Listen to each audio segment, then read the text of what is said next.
Hi students, welcome to IIT Manthan. I am Sahil. Today we will study the second lecture of atomic structure. Last class में हमने क्या पढ़ा था? Last class में हमने कुछ एक्सपेरिमेंट्स पढ़े थे और डिस्कवरी ऑफ इलेक्ट्रॉन्स के बारे में पढ़ा था. कैसे हुई थी discovery of electrons? Discharge ray tube experiment से.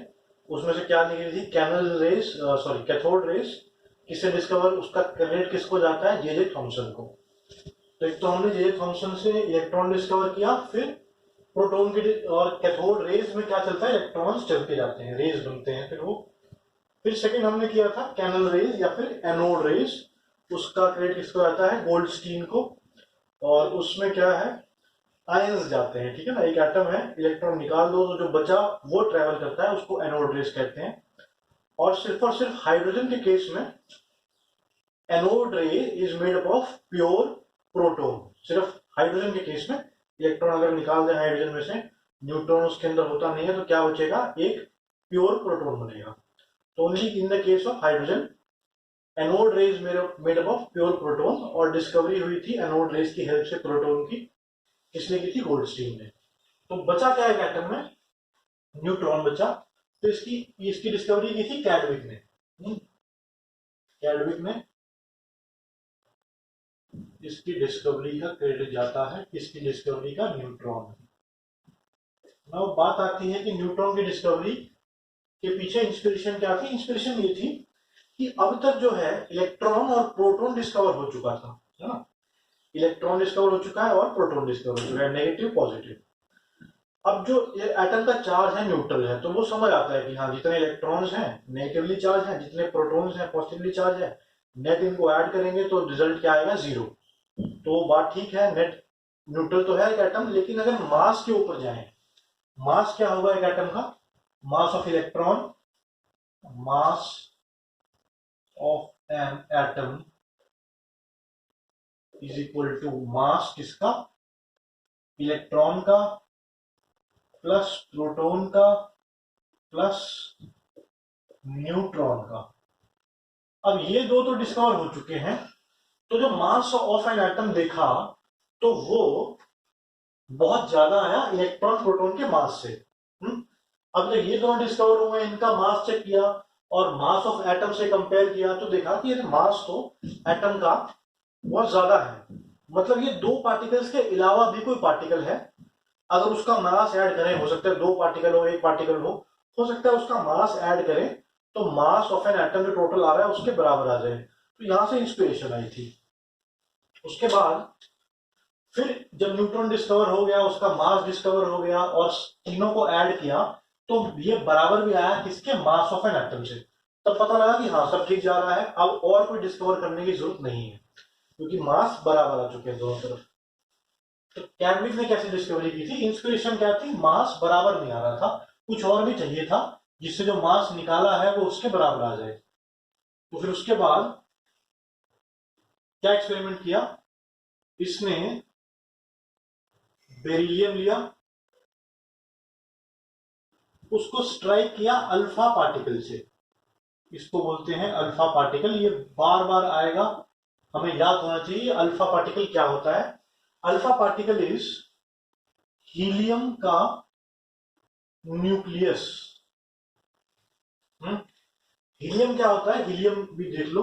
हीलियम के अंदर दो प्रोटॉन है, दो न्यूट्रॉन है और दो इलेक्ट्रॉन उसके चक्कर काट रहे हैं. ठीक है, ये हीलियम का एटम है पूरा, एकदम कंप्लीट जो एटम है हीलियम का, उसमें दो प्रोटॉन, दो न्यूट्रॉन और दो इलेक्ट्रॉन है.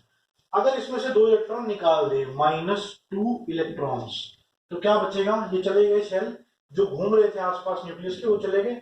अब क्या बचा हमारे पास? सिर्फ और सिर्फ दो प्रोटॉन और दो न्यूट्रॉन, बस ये बचेगा. ये क्या है? हीलियम न्यूक्लियस है. ये क्या है? हीलियम न्यूक्लियस है. और इसको और क्या नाम है इसका? अल्फा पार्टिकल भी इसको बोलते हैं. तो ये इस एक्सपेरिमेंट में काम आया कैडविक में, और अभी नेक्स्ट एक्सपेरिमेंट होगा रथरफोर्ड, उसमें भी काम आएगा. तो अल्फा पार्टिकल हमें पता होना चाहिए क्या है? हीलियम का न्यूक्लियस है. हाँ, तो इसने क्या किया एक्सपेरिमेंट में? इसने एक बेरिलियम का एटम लिया, उसको स्ट्राइक कराया अल्फा पार्टिकल से. अल्फा पार्टिकल के पास चार्ज क्या होगा? देखो एटम, पहले हीलियम का एटम था। एटम क्या होता है? न्यूट्रल होता है, कोई चार्ज नहीं होता उस पर, जितने प्रोटॉन है उतने इलेक्ट्रॉन है। दो प्रोटॉन थे इसके पास, दो न्यूट्रॉन थे, सॉरी दो प्रोटॉन थे, दो इलेक्ट्रॉन थे, आपस में चार्ज कैंसिल, कितना हुआ? 0। बट जब दो इलेक्ट्रॉन निकाल दिए उसमें से, दो इलेक्ट्रॉन निकाल दिए, अब प्रोटॉन बचे हैं दो चार्ज, +2, माइनस वाला है नहीं तो +2 चार्ज हो गया, तो इसके ऊपर चार्ज कितना होता है?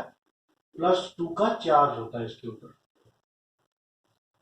तो जब कैडविक ने बेरिलियम एटम पे अल्फा पार्टिकल स्ट्राइक करवाया तो मिला हमें कार्बन 612। ये 6 क्या है? हमने पढ़ा था मोल कंसेप्ट में, नीचे एटॉमिक नंबर होता है, ऊपर मास होता है, प्लस एक न्यूट्रॉन। न्यूट्रॉन का मास क्या होगा? 0। मास क्या होता है? ये मास, सॉरी एटॉमिक नंबर, ये नीचे वाला 0, ये क्या होता है नीचे वाला? नंबर ऑफ प्रोटॉन्स होता है। प्रोटॉन इसके पास कोई है नहीं तो न्यूट्रॉन है अपना, न्यूट्रॉन तो न्यूट्रॉन है, प्रोटॉन कहां से आ गया उसमें? और ऊपर क्या लिखते हैं? मास नंबर, यहां इस जगह ऐसे नोटेशन पढ़ी थी हमने किसी एलिमेंट की। ये कोई एलिमेंट है सपोज, नीचे ए आता है एटॉमिक नंबर, मतलब नंबर ऑफ, एटॉमिक नंबर में क्या होता है? नंबर ऑफ प्रोटॉन्स, और यहां पे होता है मास नंबर, इसमें क्या होता है? Number of proton plus number of neutron, मतलब इसमें सिर्फ प्रोटॉन, इसमें प्रोटॉन प्लस न्यूट्रॉन।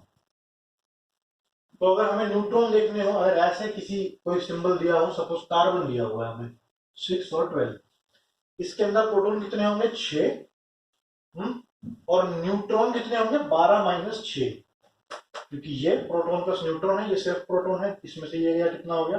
क्या हो गया? न्यूट्रॉन। तो कितना आया न्यूट्रॉन इसमें? न्यूट्रॉन का मास कितना है? 1 है ना, मास 1 है, क्यों? प्रोटॉन प्लस न्यूट्रॉन कितना है इसमें? 1 है। तो ये एक्सपेरिमेंट किया इसने, मतलब जब इसने, कैडविक ने बेरिलियम एटम पे अल्फा पार्टिकल स्ट्राइक किया तो कार्बन मिला और एक न्यूट्रॉन भी मिला। एक और एक्सपेरिमेंट याद रखना है इसमें, पूरा का पूरा मॉडल नहीं है, जैसे जे थॉमसन में पूरा अल्फा रे एक्सपेरिमेंट है, ट्यूब है, डिस्चार्ज ट्यूब है, फिर रेस ट्रेवल कर रही है, ऐसे एनोड रेस में भी है, ऐसे इसमें नहीं है। सिर्फ ये दो रिएक्शंस याद करने चाहिए हमें अच्छे से। दूसरा एक्सपेरिमेंट था बोरोन का, सॉरी दूसरा रिएक्शन था बोरोन का 511। इसका एटॉमिक नंबर होता है 5, मास नंबर 11। इसको भी हीलियम से स्ट्राइक करवाया तो क्या मिला? अब मिला हमें नाइट्रोजन का एटम, यहाँ पे कार्बन का एटम मिला था या नाइट्रोजन का एटम मिला? इसका होता है 714 प्लस एक न्यूट्रॉन, 0 और 1। तो ये दो एक्सपेरिमेंट याद करने हैं। इनसे हमें क्या मिला? न्यूट्रॉन निकला, दोनों में अल्फा पार्टिकल यूज हुआ, एक में बेरिलियम, एक में बोरोन, और दोनों के अंदर न्यूट्रॉन निकले। फिर इस न्यूट्रॉन की कैरेक्टरिस्टिक देखी, क्या है? मास वास क्या है, इसका चार्ज क्या है, और फिर देखा कि अगर इसका मास ऐड कर दें हम, ऑलरेडी क्या डिस्कवर हो चुका है? इलेक्ट्रॉन और प्रोटॉन डिस्कवर हो चुके हैं, उनका मास भी पता है, अगर इसका मास भी उसमें ऐड कर दें, टोटल का मास देखें और एटम के मास से कंपेयर करें तो क्या आया कि दोनों बराबर हैं। तो इससे क्या पता चला? और कुछ अभी तो और कुछ खोजने की जरूरत नहीं है, ये तीनों का मास मिला के एटम के मास इक्वल आ रहा है। तो किन साइंटिस्ट के नाम याद रखने हैं? J Thomson electron, Goldstein proton, और कैडविक न्यूट्रॉन। फिर उसके बाद इनकी कैरेक्टरिस्टिक्स याद रखनी है, इलेक्ट्रॉन,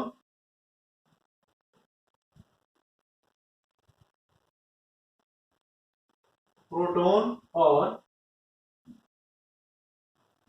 न्यूट्रॉन, इन पे चार्ज क्या होता है? चार्ज इलेक्ट्रॉन पे -1, ये यूनिट का चार्ज है, कूलम में तो कितना होता है? 1.6 इंटू 10⁻⁻19 कूलम। यूनिट 1 बोल रहे, अलग यूनिट ले रहे हैं इसका, उसको -1, प्रोटॉन का +1, न्यूट्रॉन का 0। केमिकल रिएक्शन में, ऑर्गेनिक केमिस्ट्री में सब जगह यूनिट यूज होगा कि अच्छा एक इलेक्ट्रॉन चला गया तो चार्ज कितना हो गया? +1 बच गया आयन पे। और वैसे अगर कूलम की टर्म्स में देखो तो ये 1 यूनिट इज इक्वल टू इतने कूलम्स। चार्ज ये है, मास और फिर इस पे चार्ज नहीं है, neutron is neutral. Mass 9.1 into 10⁻⁻31 kg, 1.627 into 10⁻⁻27 kg। इसका भी बिल्कुल सेम, माइनर सा डिफरेंस होता है। अगर फिर भी कहीं क्वेश्चन आए और पूछ ही ले कि इलेक्ट्रॉन, प्रोटॉन और न्यूट्रॉन में कौन भारी है, तो फिर लिख लो न्यूट्रॉन इज, बिल्कुल बहुत ही माइनर सा डिफरेंस होता है, हैवियर। फिर भी कहीं अगर क्वेश्चन आए कि हाँ दोनों में एग्जैक्टली बताओ कौन ज्यादा भारी है, तो फिर क्या लिखोगे, न्यूट्रॉन।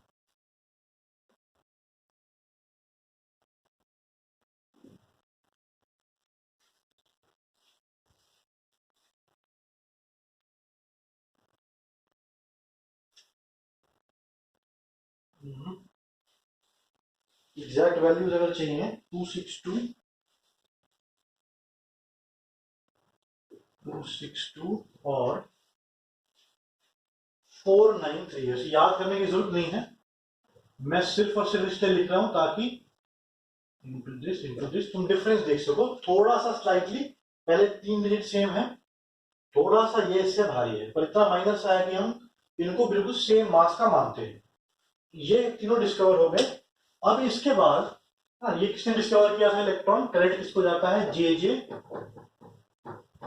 थॉमसन को। प्रोटॉन का क्रेडिट जाता है गोल्डस्टीन को, और न्यूट्रॉन का जाता है कैडमी। इसके बाद हम पढ़ेंगे मॉडल्स। मतलब कि कहने का मतलब क्या है, हमने ये देख लिया कि चलो एटम है, उसके अंदर इलेक्ट्रॉन है, प्रोटॉन है, ये सब है, इनकी प्रॉपर्टीज ही पता लग गई। अब अरेंजमेंट कैसे है, पड़े कैसे हुए हैं उसके अंदर, कोई अभी तो हमें पता है कि इलेक्ट्रॉन जो है वो न्यूक्लियस के अराउंड रिवॉल्व करता है। ठीक है, जैसे अर्थ सन के अराउंड घूमती है, रिवॉल्व भी करती है, मतलब ये सन है अगर, अर्थ ऐसे भी घूमती है रिवॉल्व, और खुद के अराउंड भी रोटेट करती है। तो आप जो लेटेस्ट मॉडल्स थे उनमें तो ये साफ हो गया था कि इलेक्ट्रॉन भी न्यूक्लियस के अराउंड भी घूम रहा है और अपने अराउंड भी चक्कर काट रहे हैं। ठीक जैसे सोलर सिस्टम है, अर्थ जो है वो सन के चक्कर भी काट रही है, अपने चक्कर भी काट रही है, ऐसे ही इलेक्ट्रॉन भी न्यूक्लियस के चक्कर काटेगा और अपने चक्कर भी काटेगा। लेकिन तब नहीं पता था कि पड़े कैसे हुए हैं, पास पास जुड़े हुए हैं इलेक्ट्रॉन प्रोटॉन न्यूट्रॉन, तीनों ऐसे बंडल बने के जुड़े हुए हैं, या आसपास घूम रहे हैं, या इलेक्ट्रॉन उस कोने पड़ा है, प्रोटॉन उस कोने पड़ा है, कुछ पता नहीं था कि अरेंजमेंट कैसी है, ये रखे कैसे हुए हैं एटम में। हाँ ये मान लिया कि तीनों है एक एटम में, पर इनकी अरेंजमेंट नहीं पता थी। तो उसके लिए कौन से एक्सपेरिमेंट आए,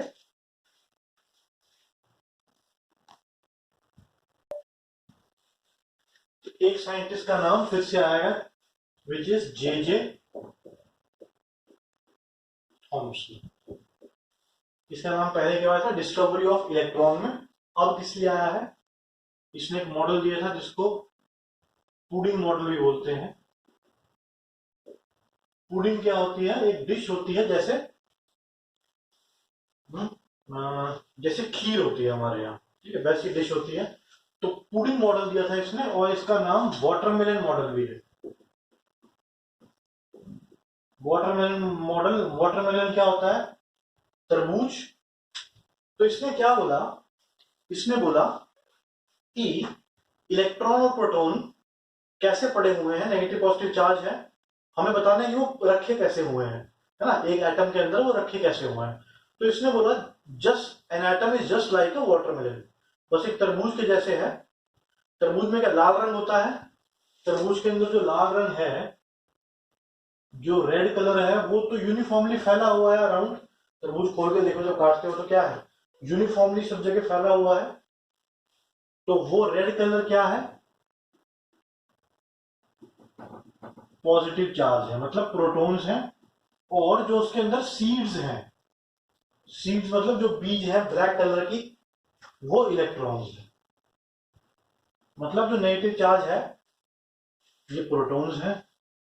तो इसका मतलब क्या है, पॉजिटिव चार्ज तो यूनिफॉर्मली डिस्ट्रीब्यूटेड है, हर जगह है, लाल लाल हर जगह दिख रहा है, थोड़ा थोड़ा करके ऐसे बिखरा हुआ है। और नेगेटिव चार्ज वो कहीं कहीं है, कौन सा कहीं कहीं, मतलब जो ब्लैक कलर है वो इलेक्ट्रॉन्स है।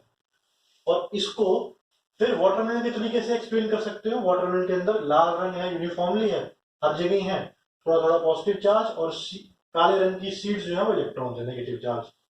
पुडिंग मॉडल में खीर मान लो, खीर के अंदर जो पूरी खीर है, लिक्विड है, वो क्या है, पॉजिटिव चार्ज है, वो यूनिफॉर्मली डिस्ट्रीब्यूटेड है। खीर के अंदर जो लिक्विड है वो ये है, और बीच में जो किशमिश सेवियां वगैरह है, बादाम काजू है, वो क्या है, वो इलेक्ट्रॉन्स है। ठीक है, बिल्कुल सेम सा मॉडल है। इसके अंदर ब्लैक रेड कलर और सीड्स, इसके अंदर वो लिक्विड और सीड्स की जगह किशमिश बादाम जो ड्राई फ्रूट्स हैं वो नेगेटिव चार्ज है। तो इसने कहा इस तरह से है। फिर इसने एक तो ये याद रखना है कि कैसे एक्सप्लेन करना है वाटरमेलन क्या है, पुडिंग मॉडल, दोनों सिमिलर है, तो नाम इसका ये भी है और ये भी है। फिर इसने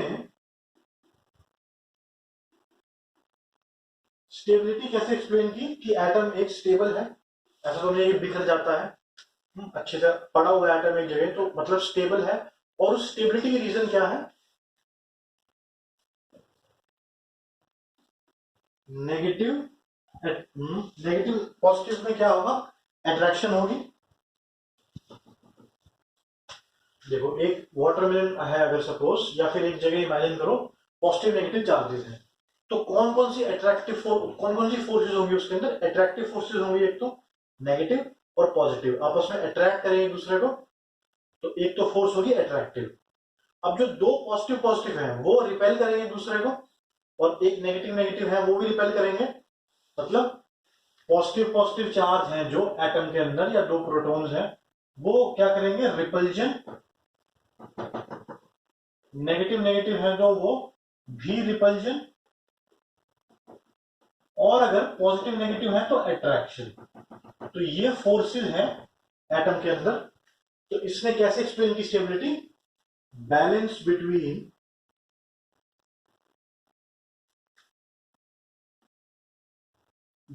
between attractive and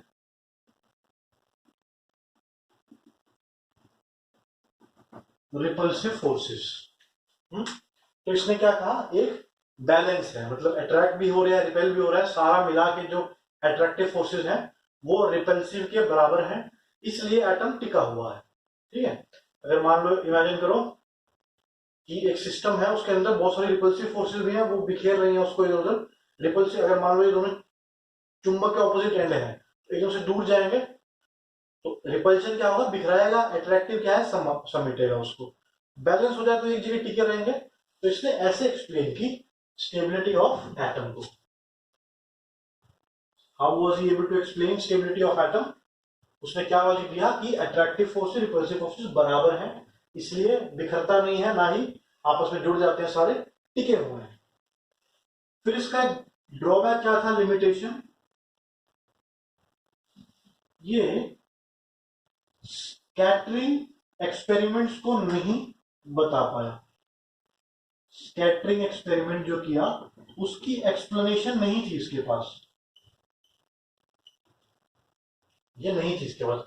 scattering experiment क्या था, अब इसके बाद वही मॉडल होगा, ये 1911 का था, और स्कैटरिंग एक्सपेरिमेंट रदरफोर्ड ने किया था 1913 में। तो इसकी जस्ट बात पढ़ते हैं, वो रदरफोर्ड का मॉडल।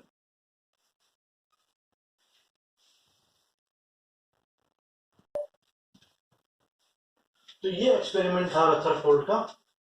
इसके और क्या क्या नाम है, रदरफोर्ड एक्सपेरिमेंट, इसको गोल्ड फॉइल एक्सपेरिमेंट भी बोलते हैं, और अल्फा रे स्कैटरिंग एक्सपेरिमेंट भी बोलते हैं। रदरफोर्ड ने जो एक्सपेरिमेंट किया बहुत ही इंपॉर्टेंट था ये। पॉइंट्स के पॉइंट ऑफ व्यू से देखें अगर, मतलब कौन से पॉइंट्स आते हैं तो एग्जाम में, तो ये अभी तक का सबसे इंपॉर्टेंट है। इसमें पॉइंट्स बहुत ज्यादा इंपॉर्टेंट बनते हैं, क्या क्या इसकी कंक्लूजन्स थी, क्या क्या इसकी ऑब्जर्वेशंस थी। तो इसको गोल्ड फॉइल भी बोलते हैं, अल्फा रे स्कैटरिंग भी बोलते हैं, और इसी से हमें डिस्कवरी ऑफ न्यूक्लियस भी हुई, डिस्कवरी ऑफ न्यूक्लियस। वो जो एक्सपेरिमेंट्स थे जिसे इलेक्ट्रॉन मिला, प्रोटॉन मिला, न्यूट्रॉन मिला, वो ठीक है, वो किस लिए है कि हाँ कुछ ऐसे ऐसे फंडामेंटल पार्टिकल्स हैं जो मूल हैं, बिल्कुल बेसिक हैं, हर एटम में मिलते हैं, तो वो डिस्कवरी हो गई इलेक्ट्रॉन प्रोटॉन न्यूट्रॉन की। पर ये डिस्कवरी कैसे है कि अरेंजमेंट कैसे है, रखे कैसे हुए हैं एटम, ये उसके लिए है। और इसने बताया कि इसने डिस्कवरी ऑफ न्यूक्लियस किया। इसमें क्या है, एक ये है radio active material, radio active, इसको रेडियम लिया इसने। रेडियम एक रेडियो एक्टिव एलिमेंट है, और उस रेडियो एक्टिव मटेरियल से, एलिमेंट से हीलियम का न्यूक्लियर निकलता है। ठीक है, हीलियम के न्यूक्लियर क्या होते हैं, अल्फा पार्टिकल। तो ये जो निकल रहे हैं ये सब क्या है, अल्फा पार्टिकल है। अल्फा पार्टिकल क्या होता है, हीलियम का न्यूक्लियस होता है। चार्ज क्या होता है अल्फा पार्टिकल के ऊपर, अल्फा पार्टिकल हम पढ़ चुके हैं। अल्फा पार्टिकल के पास +2 का तो चार्ज है, और इसका मास है 4 AMU। 4 AMU कैसे, इसके अंदर 2 प्रोटॉन है और 2 न्यूट्रॉन है। इलेक्ट्रॉन तो चले गए, इसके इलेक्ट्रॉन चले गए तभी चार्ज आया। तो हम क्या देख रहे हैं कि रेडियो एक्टिव एलिमेंट लिया, रेडियम लिया इसने, एक स्लिट ली। स्लिट क्या करती है, जो बिखरे हुए हैं बहुत सारे ऐसे निकल रहे होंगे, इनको अलाइन कर देती है इस तरह से, यहीं से निकले बहुत सारे बिखरे गए, अलाइन कर देते हैं। तो ये स्लिट का काम है। स्लिट रेडियो एक्टिव मटेरियल है रेडियम, यहां से अल्फा पार्टिकल्स निकले, स्लिट ने उनको थोड़ा अलाइन किया एक डायरेक्शन में। फिर ये गोल्ड फॉइल है। फॉइल का मतलब बहुत ही पतला सा, एकदम 100 नैनोमीटर।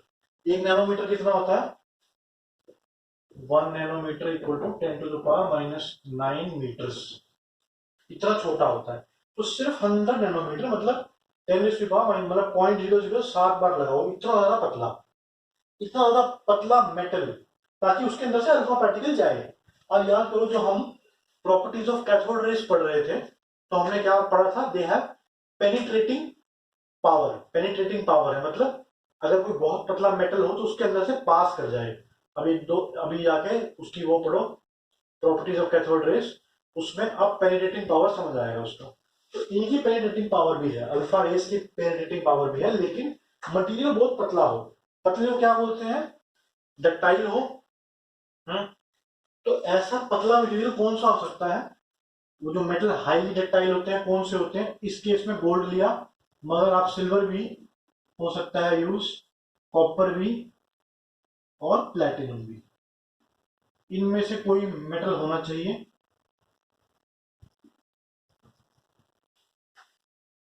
हाँ, तो इसके अंदर से जब अल्फा पार्टिकल्स पास हुए तो देखो इतना बारीक क्यों लिया, ताकि एटम्स एक्सपोज हो जाए उसके अंदर, छोटे छोटे एटम्स हैं। अगर बहुत भारी होगा तो इतने सारे एटम्स होंगे, सपोज लेयर एकदम पतली है तो बीच में क्या होंगे, 1-2 एटम्स ही होंगे उस लेयर में, बहुत कम होंगे, मतलब 1-2 नहीं, सॉरी, बहुत कम होंगे। थिक लेयर होगी तो मिलियंस और मिलियन एटम हो जाएंगे, फिर कैसे ऑब्जर्व करेंगे उसको। तो हमारा मकसद क्या था कि एटम्स का स्ट्रक्चर देख सके हम, स्ट्रक्चर कैसा है। उसके लिए जितना पतला होगा मेटल उतना बढ़िया है। तो इतना पतला मेटल लिया। अब इसके अंदर से जब पास हुई रेस इसकी, अल्फा पार्टिकल्स की, तो ऑब्जर्वेशन क्या आई पहले सुन लो फिर लिखते हैं कि most of the alpha part, देखो है कैसा, ये छोटा सा न्यूक्लियस है और इलेक्ट्रॉन इसके अंदर घूम रहा है, इस पे पॉजिटिव चार्ज है, इलेक्ट्रॉन्स के ऊपर नेगेटिव चार्ज है। पहले एक बार ये सोच लो फिर जरा अच्छे से समझ आएगा। एटम क्या है, एज अ होल न्यूट्रल है, इलेक्ट्रॉन्स उसके आसपास चक्कर काट रहे हैं, ठीक है, यहां फोकस करो। और न्यूक्लियस बिल्कुल पतला सा as compare to size of atom, nucleus का साइज बहुत ही छोटा होता है। तो ये न्यूक्लियस है पॉजिटिव, और ये सारा क्या है, खाली स्पेस है, एम्प्टी स्पेस। तो एटम के अंदर से जब अल्फा पार्टिकल गुजरेगा तो मोस्टली स्पेस क्या है, एम्प्टी है, खाली है मोस्टली स्पेस, सारे के सारे थ्रू पास हो जाएंगे, पास होकर यहां स्ट्राइक करेंगे, ये क्या हो जाएगी, ग्रीन, है ना। याद करो जिंक सल्फाइड की स्क्रीन लेनी है इसमें, स्क्रीन किसकी है, जिंक सल्फाइड की, फॉस्फोरेसेंट मटेरियल। जे जे थॉमसन का एक्सपेरिमेंट जो था डिस्कवरी ऑफ इलेक्ट्रॉन, उसमें भी जिंक सल्फाइड लिया था हमने और उसका कलर भी ग्रीन था। तो वही सेम चीज है यहाँ भी, फॉस्फोरेसेंट मटेरियल लिया तो हमें पता लग गया यहाँ पे एंगल कितना है, बिल्कुल स्ट्रेट आ रहा है यहाँ पे, तो हम देख लिया एंगल कितना है, यहां से टिल्ट जा रहा है यहाँ पे, अच्छा एंगल बहुत ज्यादा है। तो इस तरह से एंगल देखा हमने। तो ऑब्जर्वेशन क्या हुई, मोस्टली फर्स्ट ऑब्जर्वेशन ये थी कि मोस्टली पास स्ट्रेट, कोई बाधा ही नहीं है, ये तो खाली स्पेस है, इलेक्ट्रॉन तो ऐसे घूम रहे हैं इसके आसपास, बाकी स्पेस खाली है, तो मोस्टली जो है पास करती है स्ट्रेट। ये ऑब्जर्वेशन 1 थी। कुछ कुछ अल्फा रेज बहुत ही कम स्मॉल एंगल पे डेविएट हुई। क्यों?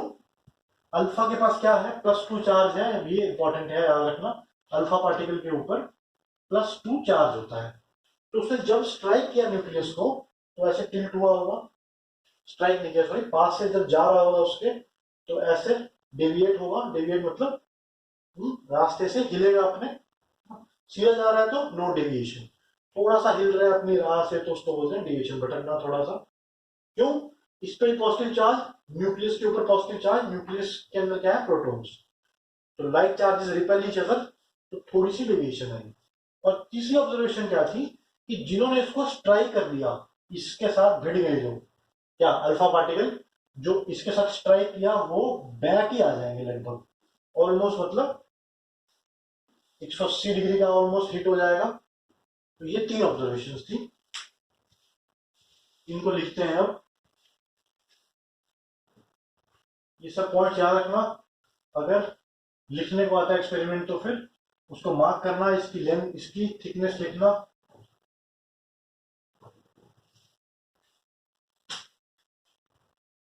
और अल्फा पार्टिकल के बारे में लिखना, फॉस्फोरेस्केंट स्क्रीन के बारे में लिखना। अब ऑब्जर्वेशन सबसे important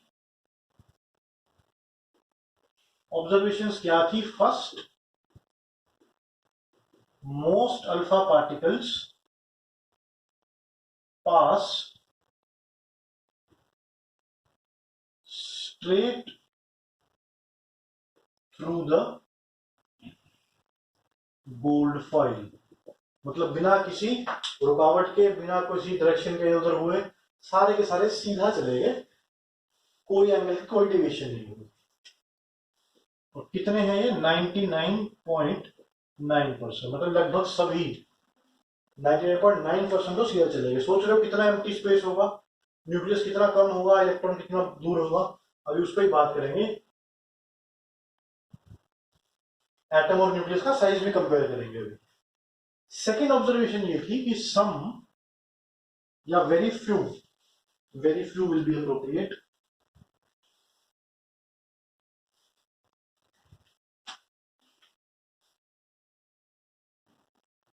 very few deviate at small angles। ठीक है, मतलब कि ये स्ट्राइक हुए यहाँ पे, न्यूक्लियस के आसपास से गुजरे होंगे, थोड़ा सा एंगल इस तरह से हुआ, तो दूसरी रे आई इस तरह से, यहां से आते डेविएट हो गए। क्यों?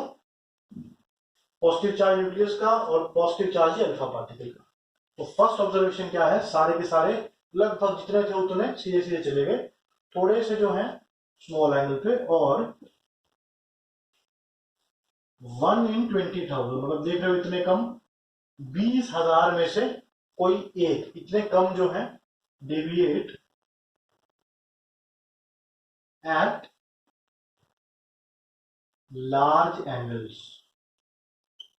लार्ज एंगल क्या हुआ, मतलब स्ट्राइक करके ऐसे चले गए, पीछे चले गए। तो यहां भी स्क्रीन लगा देंगे, कोई बात नहीं, यहां भी स्क्रीन लगाई होगी। वहां से हमें दिखा कि 180 के लगभग डिग्री का एंगल है, लगभग रिबाउंड कर गए। रिबाउंड क्या होता है, जैसे यहां पे इसको मारो, टकरा के ऐसे वापस आता है, ऐसे टकराओ और ये वापस आ जाए, वो रिबाउंड होता है। तो 20,000 में से एक रिबाउंड कर जाता है। ये 3 उसकी ऑब्जर्वेशंस थी। अब इनका इन्फ्रेंस, मतलब ये तो उसने एक्सपेरिमेंट किया, देखा, नोट किया क्या हो रहा है उसके अंदर।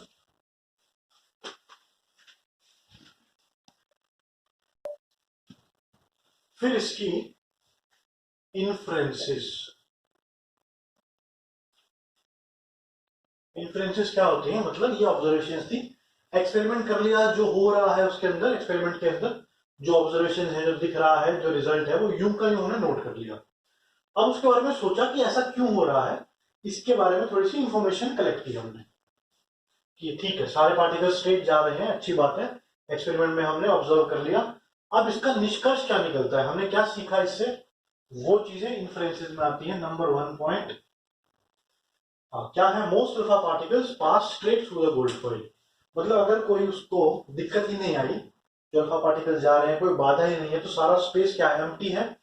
तो फर्स्ट की क्या इन्फ्रेंस है, most of the space in an atom is empty. कुछ है ही नहीं, है ना, कुछ है ही नहीं, न्यूक्लियस बहुत छोटा सा है, इलेक्ट्रॉन बहुत दूर घूम रहा है उसके, तो बीच का स्पेस क्या है, खाली है, उसके अंदर से अल्फा पार्टिकल जा रहे हैं, तो मोस्टली तो सीधे के सीधे गए बिना कोई डेविएशन के, कुछ भी हिले उले नहीं, ऐसा है जैसे कि कुछ था ही नहीं, बीच में खाली था। तो इसलिए बोलना पड़ा हमें कि मोस्ट ऑफ द स्पेस, अधिकतर जो जगह है वो एटम में खाली है। ये किसका निष्कर्ष कहां से लिया, हमने यहां से लिया। Second, very few deviated small angles, तो कुछ कुछ जो है स्मॉल एंगल से डेविएट हुई। ये क्यों हुए थे, देखो अगर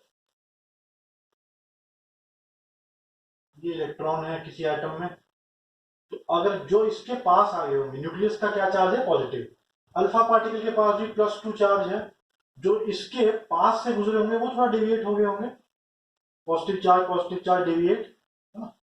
तो ये तो उसको पता था कि पॉजिटिव पॉजिटिव जो है वो रिपेल करते हैं, तो उसने दिमाग लगाया हाँ कुछ डेविएट हो रहे हैं, तो मतलब पॉजिटिव चार्ज भी है कहीं पर, इसलिए डेविएट हो रहे हैं।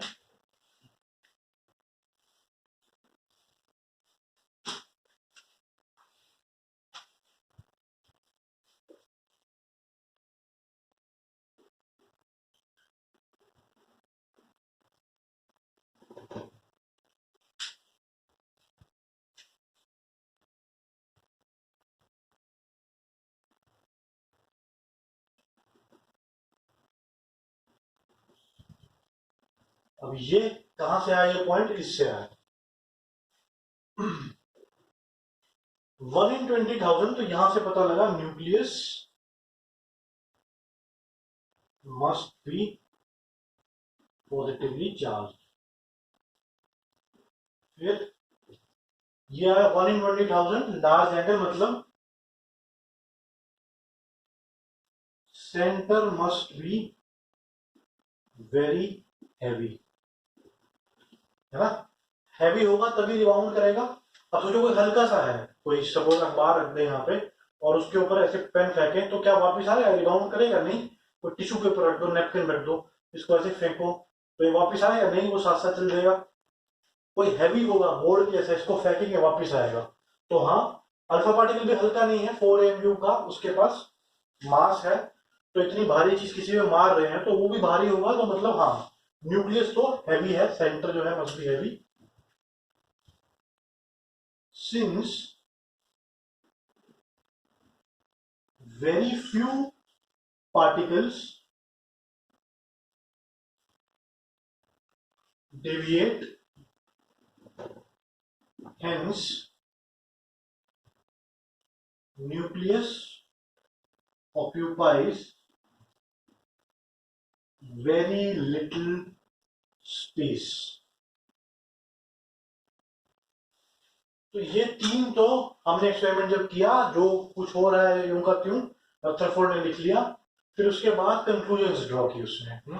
इससे क्या निष्कर्ष निकाला कि ये तो ऑब्जर्व है, तो फिर क्या कुछ होगा अंदर, और ये ठीक भी था काफी हद तक, ये उसने प्लॉट, इसने रिजल्ट्स दिए। अब अगर न्यूक्लियस के साइज को और एटम के साइज को अगर हम कंपेयर करें, न्यूक्लियस का हमने क्या पढ़ा था पॉइंट कि most of the space is empty, तो diameter of atom upon diameter of nucleus is equal to 10⁻⁻15 metre. Atom का साइज बड़ा है, न्यूक्लियस छोटा है, ये दोनों वैल्यूज याद भी करनी है। कई बार क्वेश्चन एज इट इज भी आया हुआ है कि उसका ऑर्डर क्या होगा, लगभग कितना है, डायमीटर ऑफ एटम लगभग इतना है, डायमीटर ऑफ न्यूक्लियस लगभग इतना है, इनमें ये रेशियो क्या है 10⁵, ये कितना होता है 1,00,000। मतलब दोनों के साइज को कंपेयर करें तो 1,00,000 गुना ज्यादा है एटम का साइज न्यूक्लियस के साइज को। इसको ऐसे भी सोच सकते हो, जैसे एनसीईआरटी बुक में बहुत अच्छी तरह से लिखा हुआ है क्या, कि अगर न्यूक्लियस जो है वो क्रिकेट बॉल जितना है, ठीक है, क्रिकेट बॉल कितनी होती है, इतना कितना डायमीटर होगा उसका, इतना होगा, इतना सा। ये न्यूक्लियस है सपोज करो, तो एटम उससे कितनी दूर है, 5 किलोमीटर का दायरा ले लो, यहां से 5 किलोमीटर, 5 किलोमीटर के आसपास देखो वहां इलेक्ट्रॉन घूम रहा है। मतलब एटम इतना बड़ा है और न्यूक्लियस इतना छोटा सा है, तो इतना फर्क है। और ये रेशियो भी याद हो कितनी है, 10⁵ 1,00,000। फिर एक और रदरफोर्ड का जो कंक्लूजन था, इन 4 पॉइंट्स के अलावा ये इंफ्रेंसेस थी, ये डायरेक्ट एक्सपेरिमेंट पे बेस्ड थी। जो एक्सपेरिमेंट हुआ उसने ऑब्जर्वेशन लिखी और उसके बेसिस पे ये पॉइंट सोचे कि अच्छा ऐसे ऐसे ऐसे दिख रहा है मुझे, तो फिर ऐसा ऐसा होगा। लेकिन एक पॉइंट उसने और दिया था कि स्टेप, इसने क्या बोला, वो डायरेक्ट एक्सपेरिमेंट से नहीं आया था। मतलब एक्सपेरिमेंट लिख दिया उसने, उसके बेसिस पे कंक्लूजन दिया, लेकिन फिर थोड़ा और सोचा, इससे हेल्प तो मिली, थोड़ा और सोचा, तो वो डायरेक्टली एक्सपेरिमेंट पे बेस्ड नहीं है, डायरेक्टली एक्सपेरिमेंट का रिजल्ट नहीं है ये पॉइंट। लेकिन कहा रदरफोर्ड नहीं है, क्या कहा उसने कि electron revolves around the nucleus and electrostatic force of attraction, electrostatic क्या होता है, पॉजिटिव नेगेटिव में जो अट्रैक्शन होती है, that provides electrostatic force provides the centripetal force। ये दोनों ही टर्म फिजिक्स में अच्छे से पूरे पूरे चैप्टर होगा दोनों के ऊपर, बट अभी के लिए वो क्या बोल रहा है, जैसे कोई भी चीज अगर सर्कल में घूमती है, सपोज धागा बांध लो एक पत्थर के ऊपर और ऐसे हम घुमाते हैं, तो कुछ फोर्स लगता है यहाँ पे, है ना। मतलब पत्थर को अगर ऐसे सर्कल में घुमाना हो तो कुछ जोर तो लगेगा, कुछ फोर्स तो लगेगा, अपने आप ऐसे नहीं घूमता रहेगा, जोर यहाँ पे फील होगा हाथ पे, जहां से स्ट्रिंग या वायर वो पकड़ रखी है वहां पे फोर्स फील होगा। तो अगर इलेक्ट्रॉन घूम रहा है न्यूक्लियस के अराउंड, तो वो फोर्स कहां से दे रहे हैं उसको, पत्थर में तो ठीक है हम हाथ से दे रहे हैं फोर्स, इसको फोर्स कहां से मिल रही है, जो पॉजिटिव नेगेटिव के बीच में अट्रैक्शन है वो भी एक फोर्स होती है, उसको बोलते हैं electrostatic force. Positive negative charges में जो अट्रैक्शन की फोर्स होती है, जैसे इलेक्ट्रॉन प्रोटॉन क्या है, पॉजिटिव नेगेटिव, है ना। तो वो फोर्स जो सेंट्रीपिटल फोर्स चाहिए सर्कल में घूमने के लिए, वो कौन प्रोवाइड कर रहा है उसको, वो प्रोवाइड कर रहा है electrostatic force, positive negative charge की वजह से। तो ये भी रदरफोर्ड ने बताया, लेकिन एक्सपेरिमेंट की वजह से नहीं, ये उसने खुद से सोच के अलग से बताया। और ये 4 पॉइंट्स डायरेक्ट एक्सपेरिमेंट के जो ऑब्जर्वेशंस थी उनके बेसिस पे उसने बताया था।